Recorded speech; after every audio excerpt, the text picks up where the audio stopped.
Good evening, brothers and sisters. It really is a pleasure for me to be here, and I really need to, first of all, thank Charisma for arranging this evening. I had no idea that I was even going to be here, really. I guess, Les wanted to surprise me, because when I walked into the church and I saw this poster, I looked at it and I said, that woman looks familiar. And I said, it's me, what am I doing there, you know? And I really want to thank Les, too, for taking the time to drive all the way up from London to bring me here this evening to share with you. It really, really is a pleasure. And I really take pleasure in doing this because one of the things that I really like to do is try to encourage and to inspire and to motivate others and to let you see that I am a human being just like yourself. I am not superwoman. You know, as he told you, I hurt sometimes, I cry sometimes, I have frustration sometimes, and sometimes I don't know that it's going to work, but we serve a God who is greater than all of us, and he always works things out. I am affiliated with a group called Operation Save Jamaica. And the vision of Operation Save Jamaica is the same as that of Operation Restoration, where we believe that we can make positive changes in Jamaica. Operation Save Jamaica focuses primarily on the inner city communities because those are where you find the youngsters that are hardest to reach, and we believe that if we can make a difference in those communities, that it will impact positively on the rest of the island. The question that I'm always asked is why? Why did I do this? I was asked that today. I lived in the States for a number of years, and for 31 years to be exact. And in 1982, I was visiting Jamaica. I was visiting a friend there. And while I was there, a young girl came to me, and she had just passed, and if you're from Jamaica, you'll know about the common entrance exams that you take in order to get into high schools. And very few people were able to pass those exams. And she had come from one of the inner city communities, Seaview Gardens, and she had just passed the exam. And I was really struck by her tenacity to want to go to school despite all the difficulties that she was encountering. And she asked me for a piece of string because she said she wanted to lace up her shoe. And I looked down on her feet and I saw slip-on shoes, something looking like this, loafers, and I couldn't quite figure out where she was going to put the string. So I said, where are you going to put the lace? Where are you going to put the string? So she took it off and she showed it to me. And what she had done is that she had pierced holes around the uppers of the shoe, and she had strung the lace, the string across, and inserted a piece of cardboard in it so that she could walk to go to school. And I was really very touched by this, that there's this girl, you know, who really wanted to go to school so badly that every few yards she would walk, you know, the string would burst.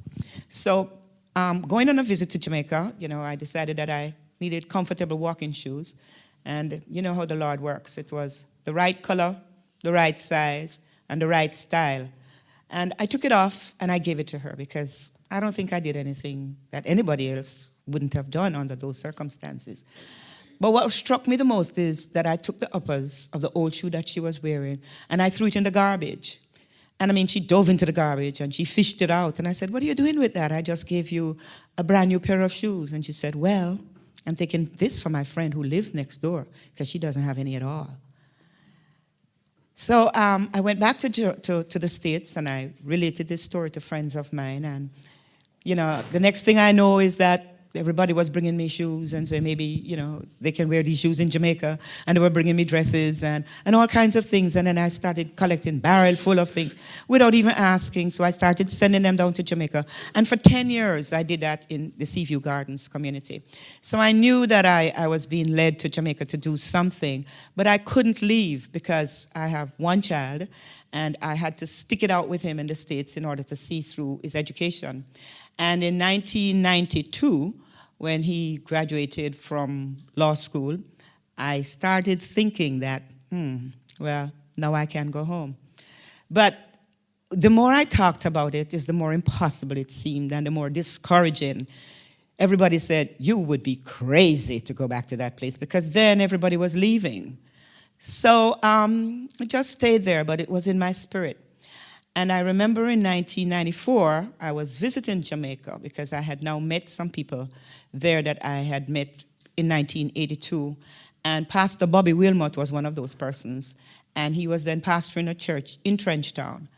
So I went to Trenchtown to visit him one Sunday. And he was sharing his vision for Trenchtown with me. And as we stood on the streets, I don't know if anybody's here from that community, but there is a trench that runs down the middle of the road. And we were standing at a crossroads. And as I stood there, there were a number of children who gathered around me because in those days, nobody went to Trenchtown. So the minute a strange person came in, they would come and they'd beg you something, or they would gather around you, just curiously look at you. And there were these children, and they were very young children. They were between the ages of 3 to 6. And as I stood there, it was as if the Lord said to me, look at these children and try to imagine what they're going to be like in 10 years from now if no one reaches out to them.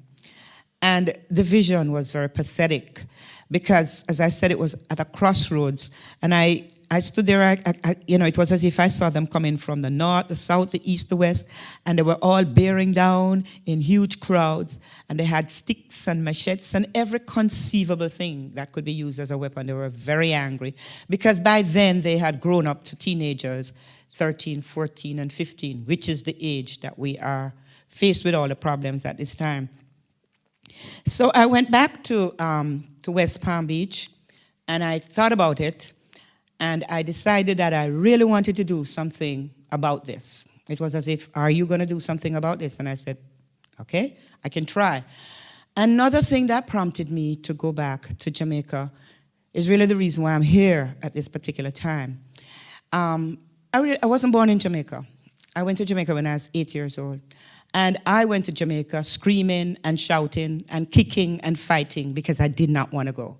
My mother had remarried. My father was left back in Panama. All my brothers were there. My grandmother was there. And I knew nobody in this strange country. And I did not want to go. But the minute I landed, it was a totally different thing. They started singing a song. There's a song that they tease you, Colon Man, come, and all that sort of thing. You know that song, right? And they teased me. And I went to the country. And I was everybody's pet. And I was talking Spanish. And people were bringing, fish and bananas. And they were very warm, loving, caring, just the nicest people.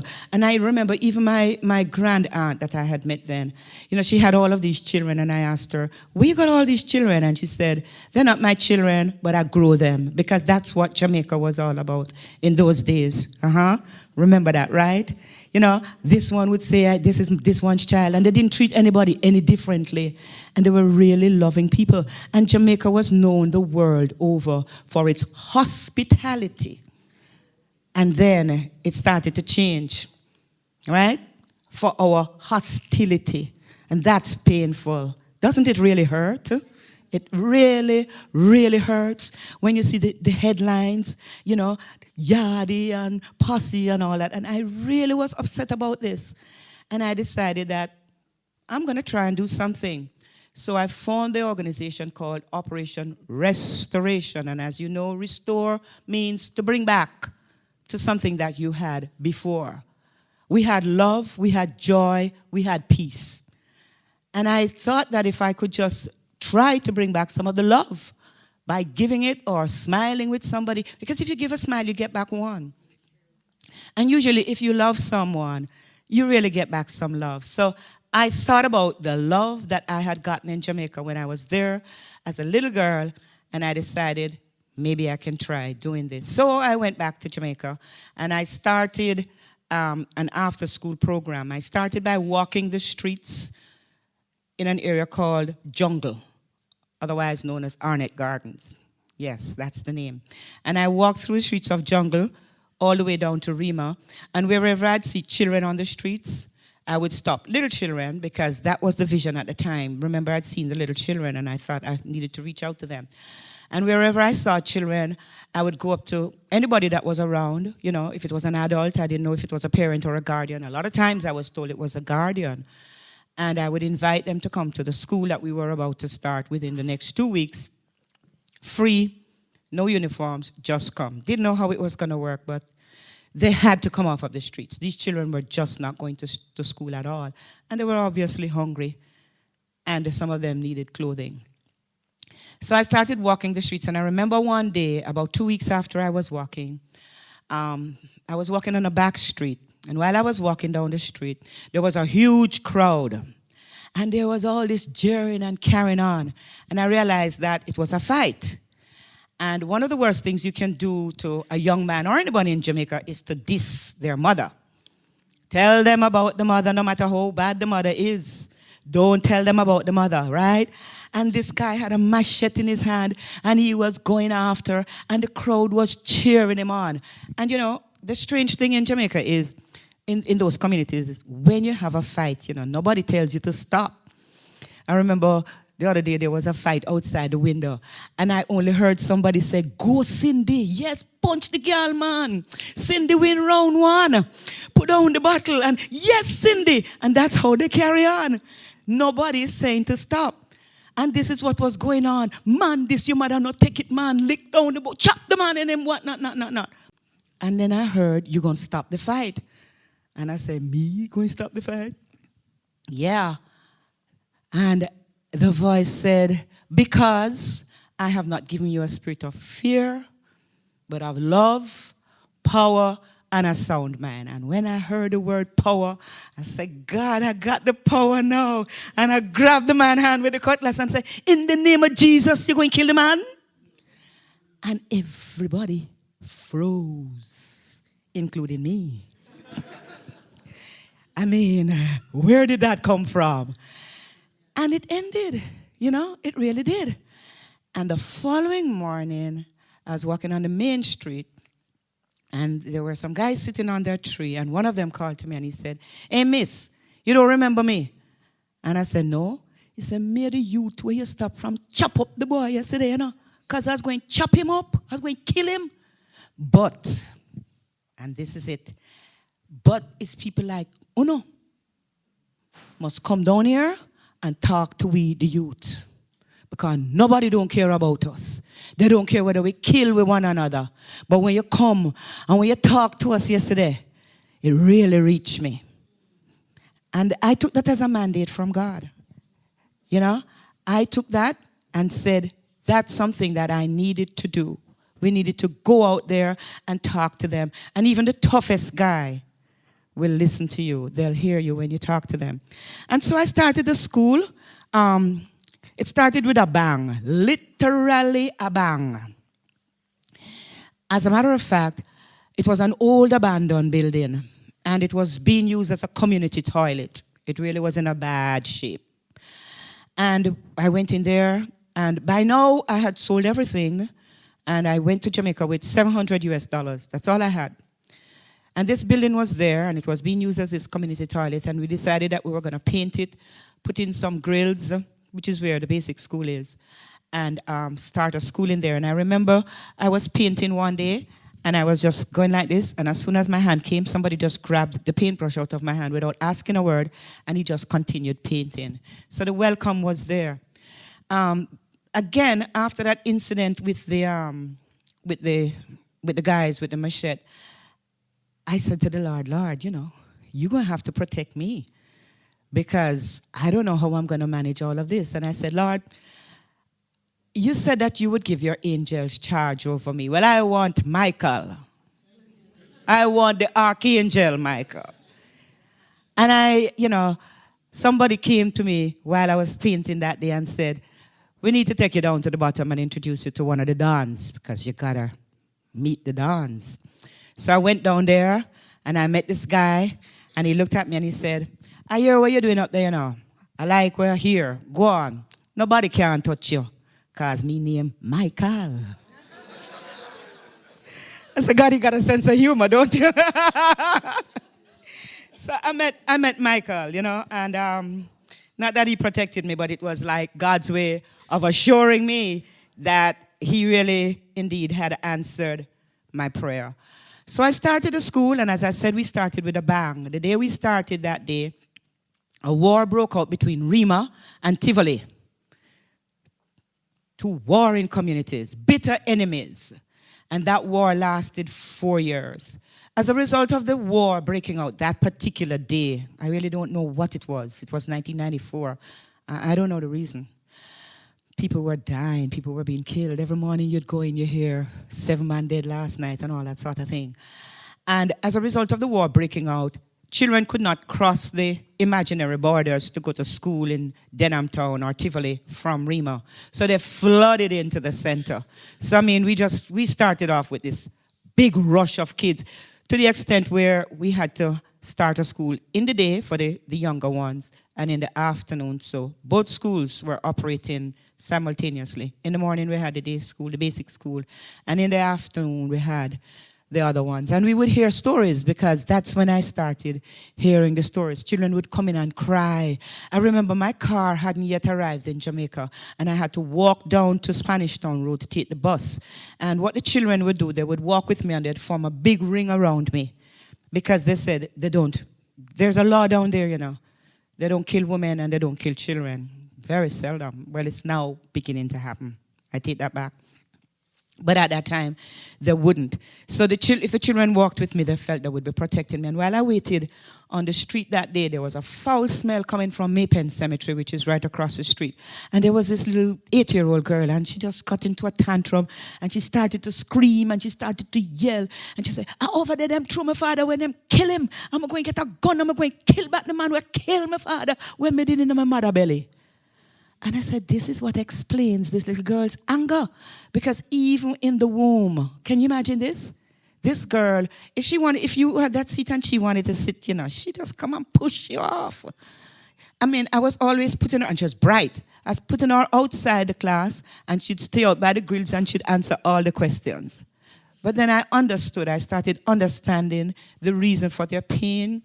And that same little girl, one evening I was going home and I sensed a presence in the car. And when I got out of the car and went and looked in the back, she said to me, I want to go home with you today because you love me today. I said, but I love you every day. She said, no, miss, today you really love me and it touched me. And I said, what happened today? She said, miss, when I was crying and I came into the office, you touched me like this. And she said, my mother never touched me so yet. The only time my mother hand touched me is when she gave me a big lick. You know? Can you imagine this? So I realized that they needed love more than anything else. And I guess that's why they're calling me this mother and all this other thing, because believe you me, I was pouring out the love on these kids, especially when I realized that the more you love them is the more they behaved. Their whole attitudes were changing when you started giving them all this love and affection. They were also hungry. I remember in the afternoons, those who went to school, I remember one day, a girl came into the classroom and her mouth was greasy. And I said, you went home and washed your face and you come back here with your greasy mouth? And she said, the tears just started to come. And I said, why are you crying? And she said, miss, you know, when you don't have nothing to eat, you go and you put like a coconut oil on your mouth and make it greasy, so when you come back, them think you eat something. Can you believe that? And then another one said, all me eat for lunch today was ice mint and drink water. Ice mint, that's a mint for keep down the gas. And another one said, that's because you never fry water and onion yet. And when you put it, go shh, and the neighbor think when them smell the onion that you're cooking. Can you imagine? So they introduced me to get a steak. You know what that is? Chicken back. I became an expert at cooking chicken back and rice. And the dumpling. We didn't even have a stove.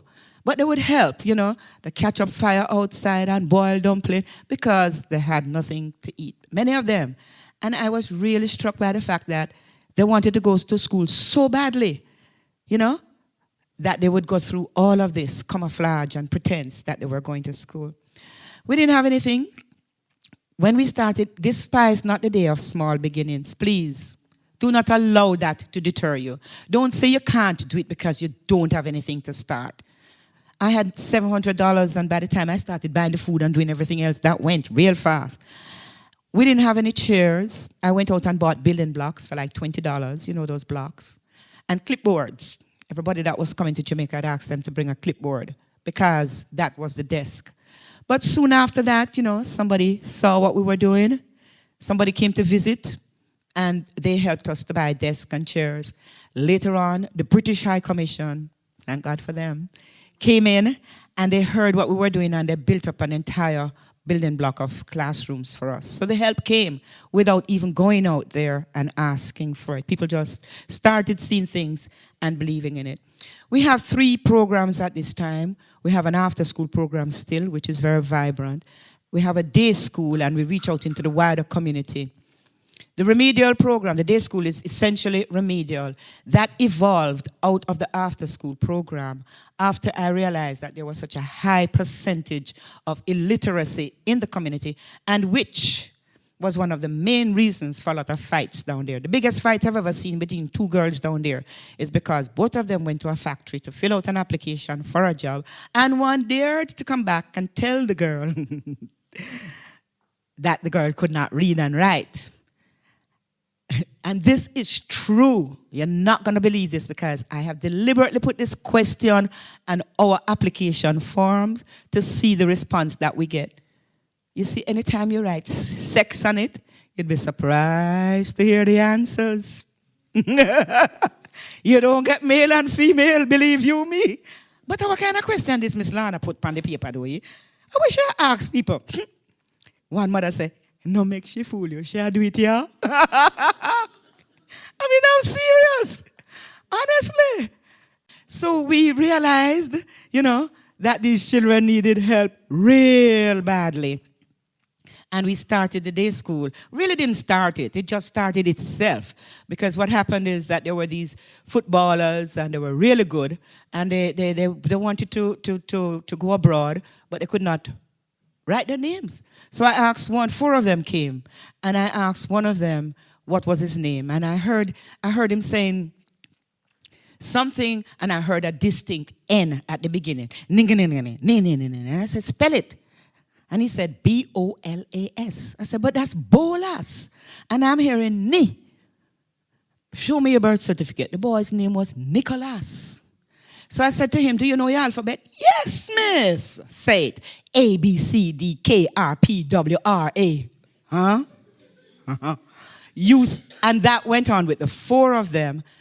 And I could not believe it. So I said, we got to do something about this. So I called them in, and I started with 4. The next week, I had 11.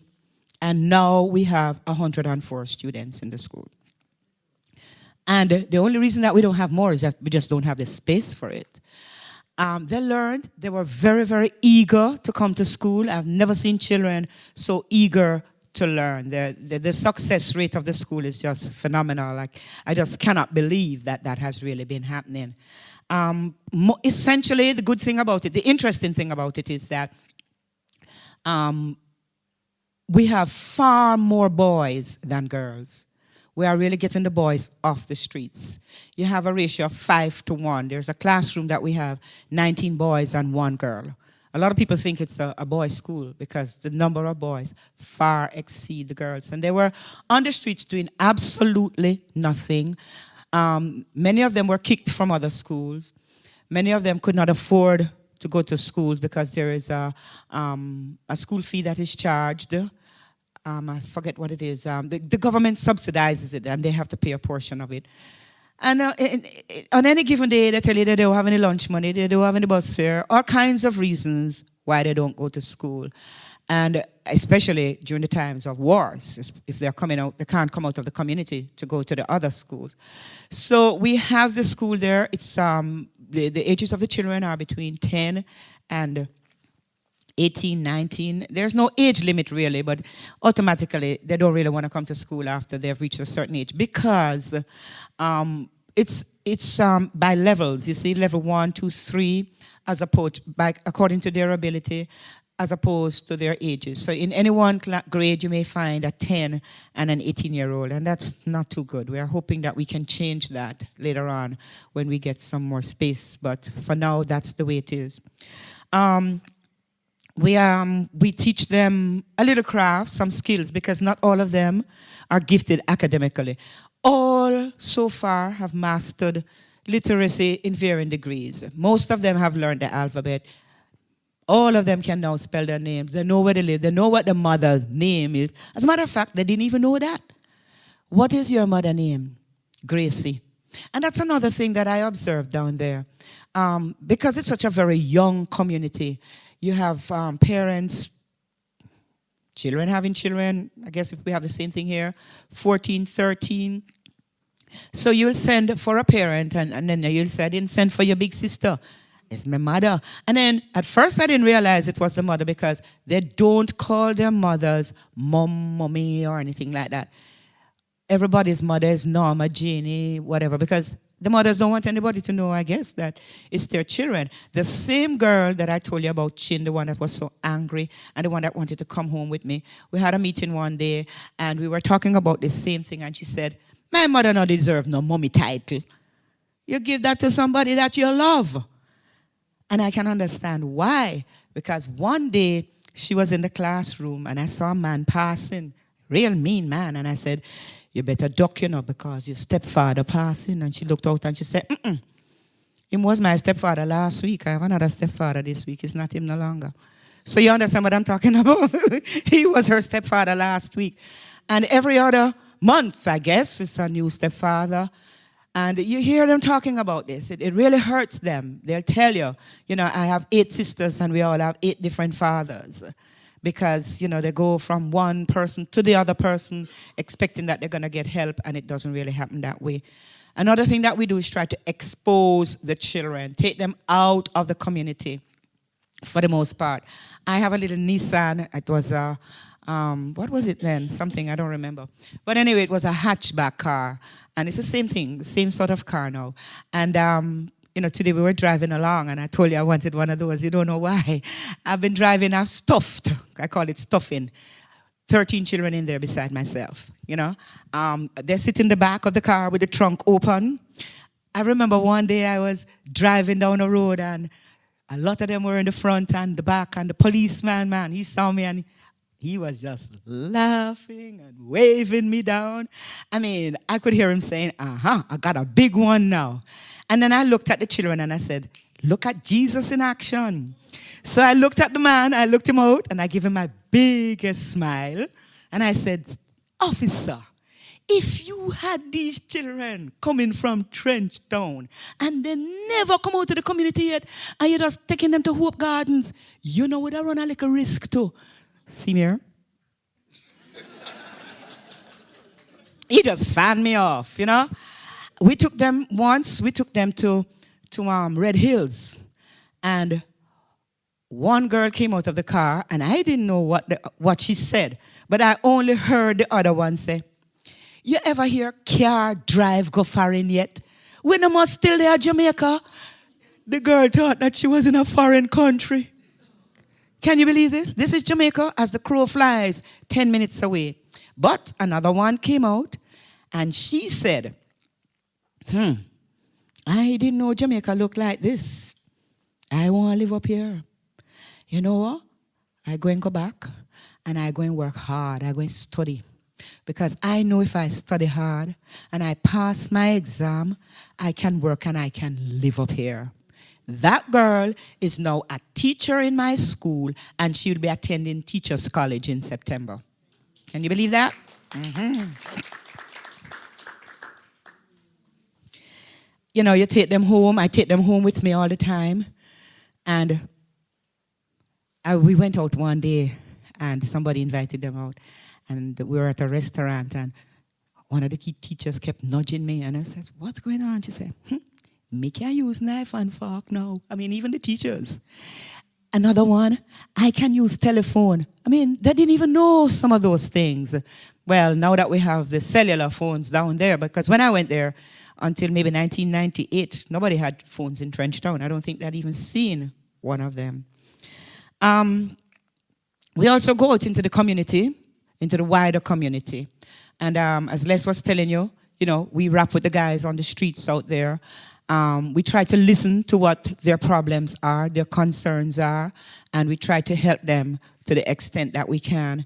And we really do a lot. We work with the police. We advocate on their behalf. As a matter of fact, in the year 2000, crime in that community dipped 70% because of our mediating efforts.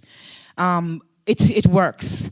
Men, you shouldn't really listen to this, but anyway, we women have a way of getting to the men, right? We have a little influence, don't it? Right. So you want a brother to do something. So you go over. I remember one day the member of parliament, Omar Davis, who is also the Minister of Finance, he came to me and he said, I want to meet with these guys, but I can't get them to come over here. Go and see what you can do. So I went over there and I looked at one and I said, we're inviting you to the meeting. And he said, I not come nowhere, I not talk to no MP, I not talk to no police. And I said, Dicky, man, what do you look nice today? Ooh. Don't it's true? It's true, man. My brother, I go to my brother and I says, my beloved brother in whom I'm well pleased. He says, what you want? And I wasn't asking for anything. And with that, I just hold Dickie hand. I said, come now. All right, Miss Lorna, as is you, I will come, And that's the way you do. You use your power of persuasion because God gave it to us to use in a very positive way, not negatively. We know the buttons to push, so push them, Get out there and tell them because that's what they want to hear. And you really can. And I did. I did bring them across, and they did have the meeting, and things have been changing since then. We help the wider community because, as I told you, most of them can't read. Everybody want to come to foreign, so they want passport forms to be filled in. You're there for them. You see, we don't have all the resources that you have. What I'm telling you here is that you can apply some of these things within a center. You have other people who can help people to do things like this. I really don't know. The challenges have been great. Numerous. Many, many. In school, we have had the behavioral problems.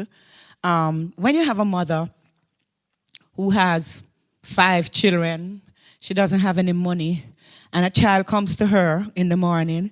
She has one in her arm, another one at her feet, and this little boy comes and he wants $50 to come to school. She just look at him and she said, boy, Kira out, go find you all worthless, dirty poop, because me don't have no money to give you this morning. What do you think happens to that child when he comes to school? He comes to school and he's standing there and he's hungry, and he doesn't have any lunch money, and somebody is just passing him, right, and just barely touch him, and he gets a stab in his neck with a pen. I've seen it happen. Nobody did him anything. He just came to school very hurt, very angry. So you have to get to the parents. You have to try to talk to them. We have to find ways and means to empower the woman. School fees, another hardship. Very seldom. Food, as I told you. We cook a meal in the day. Sometimes it's their only meal. Chicken is, I think, $60 a pound now. The minimum wage is $1,800 a week, and not everybody gets that. So when a parent has 5 children, if she has to take a bus and she has to do all of that, you can understand what the situation is like. It's really, really, really difficult. There's a stigma attached to Trench Town, so it makes life very difficult down there. One of the reasons that you find the young men sitting on the streets, as a matter of fact, we have 6 teachers and 6 other workers, and all of them are from Trench Town. Each one, without exception, was sitting there doing absolutely nothing, feeling bad about himself or herself. One of the teachers, one was a gunman, one was just a plain old bad man, another one wasn't doing anything at all. Debbie, she used to walk barefoot, her hair was never combed, and they all went to high school. But what had happened to them is that when they left school, jobs are very hard to get. And in Jamaica, if you don't have contacts, you can forget about getting a job. So what kind of contacts they have? With a Kingston 12 address, forget it. Forget it. As a matter of fact, I wrote a play once, and there was a song in it, and it was called Where the Use? Because I was tired to hear them saying, so where the use? What's the use of going to school? What's the use of common entrance paying? You go to school that teach you with this day, and what's the use of the ice cement and the water when you leave school? We don't care about your daughter. So they really felt very dejected, very rejected, abandoned. There's a stigma, and that's one of our objectives, to change the image of Trenchtown. And nobody wants to come, so we have to use the people in the community that we can. And we're very glad for that, because what we're doing is we're changing lives. Because of those teachers, one, as I told you, Simone, she's going back to Teachers College. Another one, Richard, is now in Teachers College. Amelia went to university. Tony was made the vice principal. They are now walking very tall in the community. They have become role models in the community. I was sharing with Les today that there is the custodian, and we gave her a job, minimum wage. And the first week she came, she got paid. She came to me with tears in her eyes, and she said to me, I really have to tell you thanks, because you have restored my dignity. And she held up the money and she said, Leroy, here I come. Leroy is the wholesale man. She said, this is the first time I can buy food without going to beg a man of money. And she said, you know what that mean, miss? I said, I can imagine. And she says, I can send Nikita to school and the little boy to school. $1,800. Another one came and she told me that she bought a Stanley mattress. I said, I didn't know they had mattress named Stanley now. She said, they know you cause it. No for your name must dip on it. I mean, you know, a Stanley mattress, you know. I mean, I've heard about all the, you know, really, you'd be surprised to know how very grateful they are.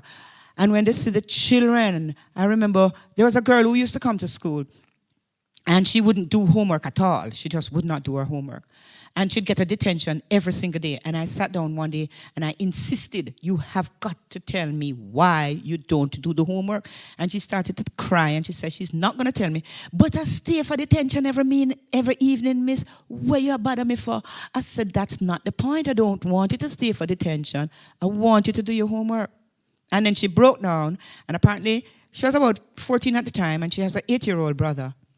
But she couldn't read, she couldn't write. So she ran into a problem. If she couldn't pronounce a 5-letter word or something like that, she'd ask the mother, and the mother would say, tell you all idiot sister how to read a word. So she was very embarrassed because the mother was always insulting her, belittling her, and making her feel very small, so she would not open her mouth.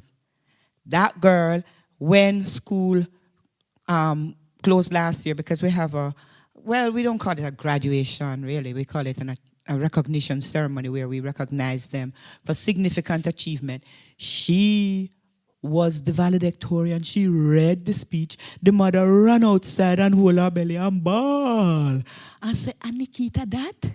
And she came back in and she asked to speak, and she told them about that incident, and then how proud she was. The daughter passed the grade 9 achievement test. The woman, I don't know where she got the money from, because she couldn't find any money from high school, but she found everything for that girl because she was now going to high school. And she has gone around and told everybody about her daughter. And the achievements are outstanding. The challenges, as I said, are terrible. I have had to face down on one occasion. I remember I was sitting in the office, and whenever you're constructing, doing any construction work there, you're asking for trouble because everybody wants to work. And they just come on the site and they demand work. I remember one morning I went in and I saw a lot of men digging the ditch. And I said, where all these men come from? And one look up at me and him comes so. That's a gun in back pocket, you know. And him just continue digging. You don't even bother ask me no question, woman. And I didn't. So at the end of the week, we were paying the men. And all of a sudden, I just saw some tall men come in, man, and kick down the door. What go on in here, woman? What are you doing here? I said, what you mean? He said, you're on payroll and you call I, man. I said, for what? He said, you don't know, so I protect you. So I said, protect me, is you name Jesus? The man said, Jesus? Woman, that's the gun now, you know. Make I show you who name Jesus in here today. I soon fire the gun. I said, fire it. Just fire it.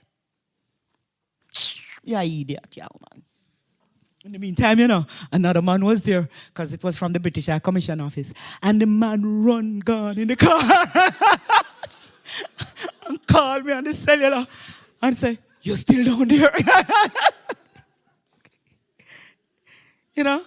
But no, honestly, you can really face up to them, you know. You really can. I believe if you eyeball them, and I do it just before Christmas, about 2 or 3 days before Christmas, as in the office, and well, in the school, and we had a jumbo sale. You know, sometimes you get things that you just really give it away. You sell it for $20 because we wanted to get some money for the concert. And while we were packing up, we heard this big commotion outside. And one of the teachers climbed up and she looked through the window and she said, miss, bull have a gun. I said, mm-hmm. And she said, fish tea have a knife. And people from Lock the City out there, and people from Action Pack. Now, these are two deadly gangs, you know. So I said, what? So I ran outside because I heard one of them, and I ran out to him. And he was moving in anger, and I called him, and he wouldn't stop. And I said, stop, man, it's me talking to you, you know. Me know why you're not from your home, man. Just move to them, Miss Lorna. Me move me. The man diss me. And me gone for my gun to because this other one say I'm gone for few months. Me say I'm gone for his too. So with that now I jump in the car and drive down the bottom. So when I go down the bottom, I see a whole lot of men gathering and I say, ooh, big trouble today. So I got back, park the car, and by this time, showdown. The Action Pack men lined that side of the street, and the Lock the City men lined this side of the street. And I again hear from the Lord, stop the war. I said, I suppose you're going to tell me you don't give me no spirit of fear today again. And the Lord says, you're right. So I said, fine. Now I have something that a girl wrote because I didn't even know all the details, you know. Because she was there in it. Now she's there saying, Miss, Debbie take off. No, she lived down there. Debbie say, Miss gone mad. Another one run and call Brother Lionel and say, come him say, make she go out there. And you know, believe it or not, I went in the middle of the road. And I said to them, oh, no, not starting a fight down here today, you know. You're all not going to fire any gun down here today. If you start, I'm gone, number one. I'm not coming back down here. And tell me something. What kind of man or no? Eh? You ever hear a man kill a man over one jelly coconut? A jelly coconut, you know? That is what started the war.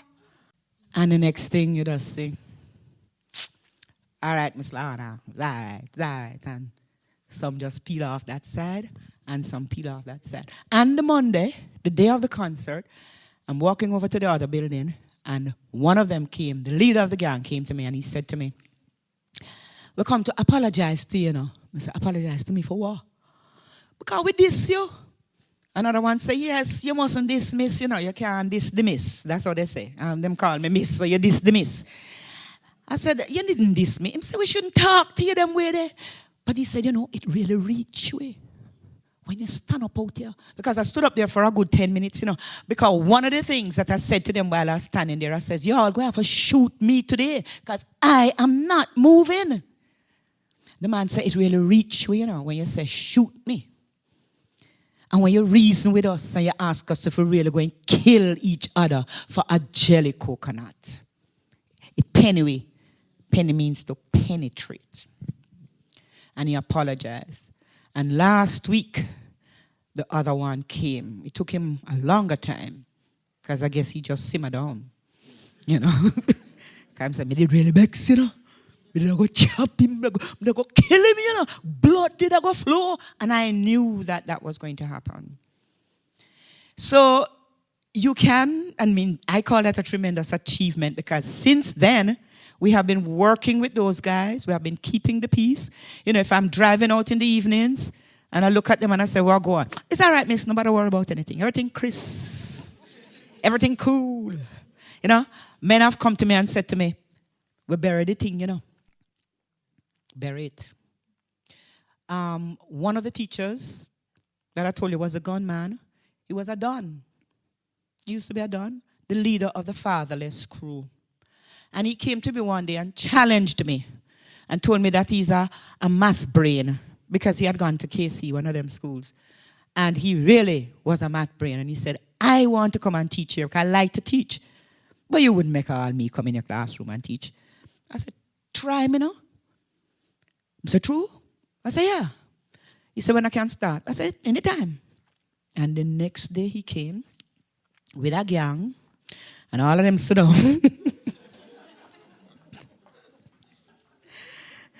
You know, a lot of people came. The whole community must have heard that Nushibeng was going to teach.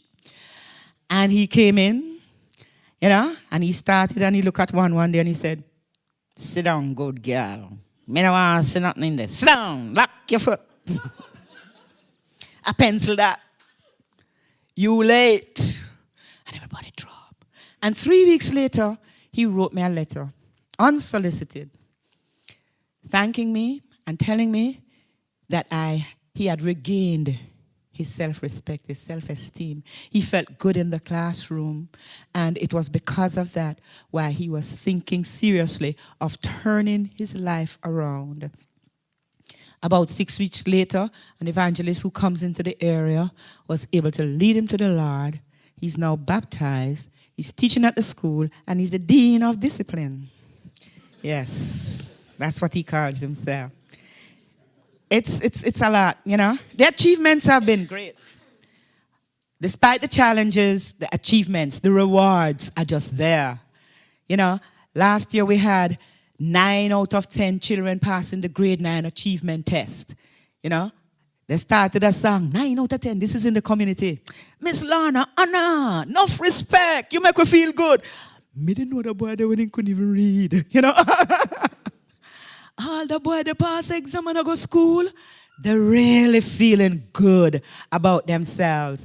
We're bringing in volunteers, people like Les and other people coming into the community now. And they say, you know, you're uplifting us, you're making us feel good, you know. We don't feel like society's rejects anymore. You know, gun boys, we have boys in school. Oddly, he couldn't read at all. And when he started learning to read, he started grinning from ear corner to ear corner. I'm telling you, I can't spell my name. Matter of fact, we were on the radio one day, and you know, he was telling them, and they call him Plugger, you know. You can imagine calling somebody Plugger. And we were on the radio one day, and he was talking about how proud he was. And the guy asked him to spell his name, and he did. And he said, make I spell another word for you now. And he spelled Monday and Tuesday. And you should have heard this guy, and he just went on and on. People were calling us, crying. We were on TV once, you know, and we were having this graduation, and this boy was crying, and people, you know, couldn't get over it. This big 16-year-old boy was there hugging me and crying because he had learned to spell his name for the first time. I mean, it really makes a big difference. You know, as I said, the achievements have been great. Our secretary was once a barmaid in the community. You know, all of the staff, everybody who works there, it's the first time they have had gainful and steady employment. We have started a farm. We started a chicken farm. We started a daycare center.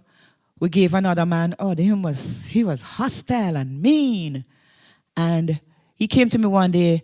Again, they like to challenge you, you know. They like to test you. They like to see whether you're serious or you're not. And I had a blender, and he said, you wouldn't give me the blender there. I said, why you want it? He said, because I like, do like a juice business, you know. I said, I tell you what, I'll not only give you the blender, but I'll give you some money to start. And I have a juice extractor too. Today, he employs about 8 people, and he's building up a little kiosk where he's selling, and his total attitude has changed. We have gotten recognition from the press a lot. The peace, as I said, is something that people are talking about, and we know that things are going to really change. The future looks good. You know, we are doing parenting workshops because we realize that the main problem is with the family, the breakdown. We've got to get back to the mothers. And the mothers, because they are the mothers and the fathers. You know, somebody was asking, how come when we were growing up, it wasn't like this and all that sort of thing. At least the fathers were sometimes there a little bit more. But you have these single parents, and it's really hard when you have 5 and 6 children and 8 stepfathers and all that sort of thing. They're angry, they are too young. They never learned themselves. They don't know anything at all about parenting. They think that parenting is coming to England, and I know they do it for a reason, but sending back a barrel over there, and for years they have not seen that child. We have a boy who lives with his 16-year-old sister and another one. That's it, because the mother gone a foreign. They will leave the child with a neighbor and somebody who really don't care. When they come up at first, if they don't have the social security, the NI, and they can't get a job, it takes them a while before they can send back some money back to Jamaica. The person that child is staying with abuses the child, abuses the child's mother. The child gets angry towards the mother.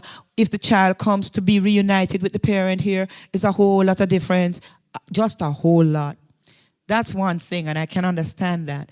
Those that are living in Jamaica, we have got to find a way to empower them. I believe that if the mothers are working, if they have money, they will take care of their children. They usually do. In Jamaica, they really want an education for their children. No matter how bad things are, when school opens September morning, they buy a uniform. But what we got to tell them is that they don't have to buy a new uniform or a Nike sneakers. They have to change their values. And they're listening. I have had a parent who told me that she didn't know that a book was so important. She think that she had to buy the clothes. You know, a boy bops into school one day and mother on him Jansport bag and this shoe and everything. He was all decked out. And he comes to me and he tells me, my mother said to tell you, so she don't have the money to pay the school fee, because she have to buy me things, you know. I said, go back, go tell your mother, say, me, say, tell her, say, the Jansport bag, what you have, that costs $2,500 is useless. Because you can't read no book if you put it in the bag. What you need in the bag for? You can't even read that. You know? So the mother come to me. Miss, I go give you peace of my mind, you know. I said, come, I'm ready. Mayor, so you tell him, I said, well, let me tell you something. It doesn't work that way. This boy needs the book to go home so that when he goes home, and I showed her the book, and the woman stood up there and cried, and she said, you know, I never really see it that way. You can't reach them, you know. You really have to want to, and you have to sit down there and you pray with them. I have seen mothers break down in that office time and time and time again. There was a boy who came to school and he gave a lot of trouble. And we have an incentive, a point system, you see, where we give them points for things. Because we don't believe in this freeness mentality. They have to earn it. And so we have about 6 categories: homework, punctuality, and all that. And every time they come to school on time or they do the homework, you give them a certain amount of points. If they don't, they lose points. So everybody now wants points. Butch Stewart came down there about 2-3 weeks ago, and Butch Stewart owns Air Jamaica and all the Sandals hotels. And he offered them a trip to the North Coast in a plane and at one of his resorts. Well, that's when the points came out, you know? Yes. You couldn't go if you didn't have 5,000 points. You hear, boy, me go behave myself. Me go come to school early in the morning time. You know, so it really, really works. So that little boy, he made student of the month. So the mother comes into the office for some reason or the other one day, and I said to her, don't you feel proud that Shane makes student of the month? Yeah, me feel that way, yes. So I said to her, you're always complaining how bad he is. Did you tell him how good you felt about him? For what? I said, no. You have to tell this little boy that he has done something good, and you must make him feel good about himself. So I called the little boy, and of course, him come in there with fear and trepidation, you know, because him wonder if somebody go and go tell him mother, because she's one who come with the machete and the long hose, you know. If you ever complain to these parents, they come and they beat the children with all these things, you know. So she comes in, and I said to him, Shane, your mother have something to tell you.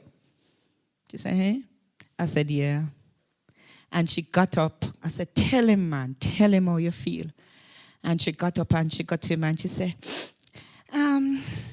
me really feel a way about you. And before you knew it, she was hugging him and she was bawling her heart out. And that was the first time she had ever hugged that little boy and told him something positive about. And he wouldn't let her go. He just kept holding on to her and holding on to her. We have a lot of talent down there. We're trying to put on a top on our building because there's a great demand for enrollment in the school, but we just don't have enough space. Sometimes we sit on the tree and the rain falls and all that sort of thing. You know, we had started building and it had stopped. We have computers, but we don't have anywhere to put them. Children are very, very talented. We have drums. We want to do different things with them. I mean, they are exceptionally talented. You should hear the songs that they write, the lyrics of the songs. So the future looks good. We really are trying to see if we can stabilize the community by working with the young men, because the potential for tourism in Trenchtown is awesome. Remember, it is the home of Bob Marley. And everybody wants to see where Bob Marley lived. I have told them that they're walking on gold nuggets. Because, as I've told them, if you take a pebble from off the ground, you bore a hole in it, you write Trenchtown rock on it, put a piece of string on it, tourists, won't you buy it? I'm telling you, man. Not to mention some Marley pop, which is cornmeal porridge, remember? Yeah, he sings about it in his song. And then Georgie would light the fire, you know. So you have this thing and you show them. You go to the street corner. Everybody can sell. So they're beginning to see this. You know, this nice big picture is being painted. And they are beginning to feel hope. Again, as I said, God is faithful. He hasn't left me out at all. You know? You know, the Lord promises that whatever you give up for his sake, he will restore it 100-fold. When I was leaving the States to come here, needless to say, they thought I had taken leave of my senses. Everybody thought I was crazy.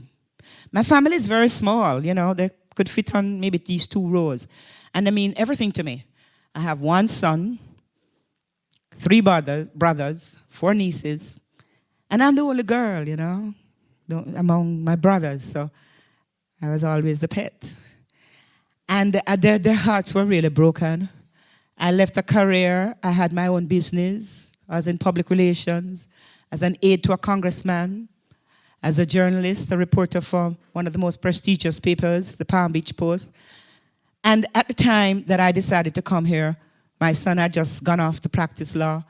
I had finished everything, all the denials, all the sacrifices. I could have done anything with my life, and I chose to come to Trenchtown. So everybody thought that I was crazy. There was a point when things got so bad down there that my son had come to visit me once. And where I was living was okay, you know, but It was just a room. And he knew what I was accustomed to. So he went and he got this fabulous house on the hills. And he says, live there, don't move. I'll pay the rent. Fine, thank you, mister. Little did he know that a few months later, I decided that things were not going well at the school. And that amount of money that I was paying for rent, I could put it into the school. So I went and I packed up everything in the office. And I slept there for 3 months. It did something. I read the Bible.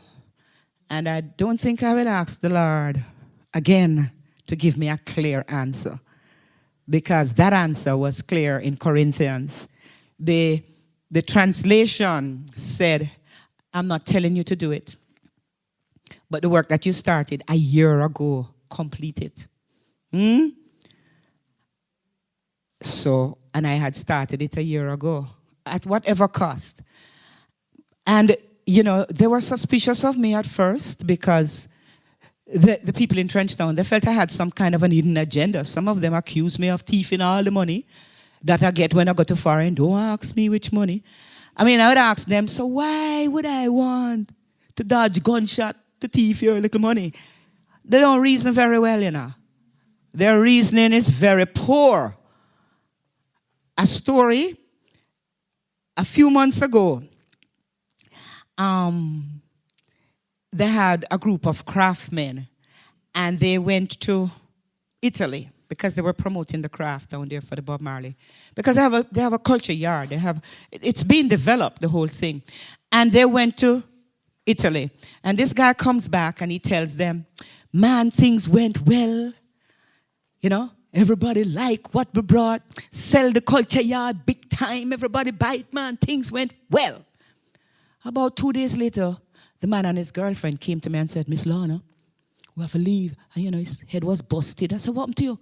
He said, you know, yeah, man, I lick me down because I sell the culture yard. I said, sell? How you mean? Them not say me sell it. I said, but then don't understand that sell means to promote. They accused the man of selling the thing because they didn't have the common sense.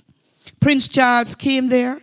And when Prince Charles was there, a man came to me one day and he said, you know, hear what I hear? I said, He said, I hear that Prince Charles bring 100,000 pounds and give Michael. And nobody know hear nothing about it. I said, you don't know why nobody know hear nothing about it? He said, Me said, because nothing no go so. He said, how you know? Me said, it would be in the Glean and the Star on the TV and everywhere. You know, understand? The man said, that make me like talk to you, know, because... I mean, their ability to reason is something else. But anyway, back to the house. So I'm down there, and I lived down there with them for 3 months. So I think that convinced them that, because one man said to another man, you know, yeah, idiot. If you mad the thief any money, should have walk and try the whole car there and come live in a trench town. You know, in a sense. So somebody is always looking out for you. But about a year later, I mean, after that I moved, I went to the States and then I came back and I moved. And about a year later, a friend of mine was migrating to Washington, D.C. And she lives uptown in a nice condominium, garden, pool, and all that sort of thing. And she brought her keys and she said, here, take that, go live in my house. All you do is pay the security. I mean, the maintenance. That was a Lord. He gives you back, right? I didn't have a car. And I was taking the bus, and it wasn't the new buses. Some old buses were down there at the time. And I said, so now, Lord, you bring me to live here. Oh, how I'm going to take this old patty pan bus. You know? And the next day, Bruce called me, and I just met them. And somebody asked me to go uptown with them. And when I went, somebody gave me a car. Every time I go to the States, I get clothes. Everybody's always giving me a dress and said, don't give away this one. So if you give me, I'm not going to give it away. I have a lot of friends. The Lord has given me tremendous favor. You know, my son is my biggest champion now. I got an email from my brother last week, the one who didn't speak to me for about a year, because I left him in a lurch, according to him, because he wanted me to run his business when he came to Florida. And instead, I came to Jamaica. And he sent me an email telling me how proud he is. I'm a rarity amongst mortals. Those were his exact words. My faith has been strengthened tremendously. That's the best thing that has happened. I've learned that God is faithful. Where he leads, he provides. He equips you. He gives you everything. I've learned unconditional love. I've learned what it is to love your enemies. I have proven that your enemies will in fact become your footstool. I have seen it. Some of the men who drew guns at me down there are now my biggest champions. If you go on the website, we have a website. And you can't read between those lines. But there are 3 on that website that threatened to kill me while I was there. And they took me to the council, to the elders. I was tried, right, but not guilty. And about 2 weeks ago, when Les invited me here, somebody called, Vice President for Air Jamaica, and he says, "You're the best. You deserve the best. You travel first class for free."